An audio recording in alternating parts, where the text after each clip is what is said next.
Ang lungsod ng Baguio ay matatagpuan sa bulubundukin ng Cordillera Central sa Hilagang Luzon. Ito'y napapaligiran ng probinsya ng Benguet. Nakilala ang Baguio dahil sa kanyang malamig na klima. Ang lungsod na ito ay itinatag ng mga Amerikano noong 1900 bilang isang bakasyunan sa panahon ng tag-araw. Ginawa itong Summer Capital of the Philippines noong ika-1 ng Hunyo taong 1903. Ito rin ang pinakamalamig na lugar sa buong Pilipinas.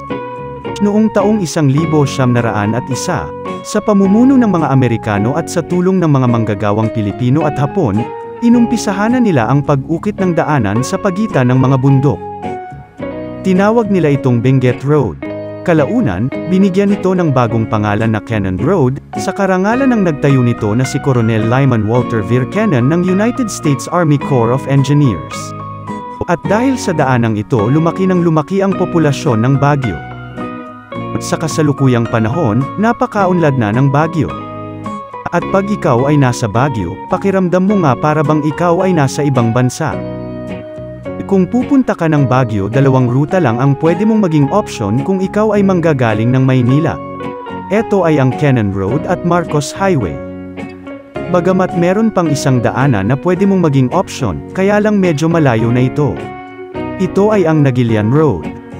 Cannon Road ang pinakamalapit at pinakamabilis makarating sa city proper.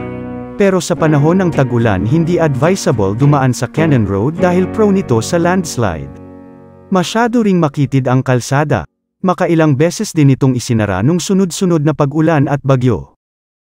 Ang Marcos Highway naman ay mas malapad ang kalsada at kahit anong klima o panahon ay pwedeng dumaan dito. Mas maraming mga sasakyan ang dumadaan dito mula sa pinakamaliit hanggang sa pinakamalaking uri ng sasakyan. Kaya't asahan ang traffic sa main highway na ito papasok ng Baguio City.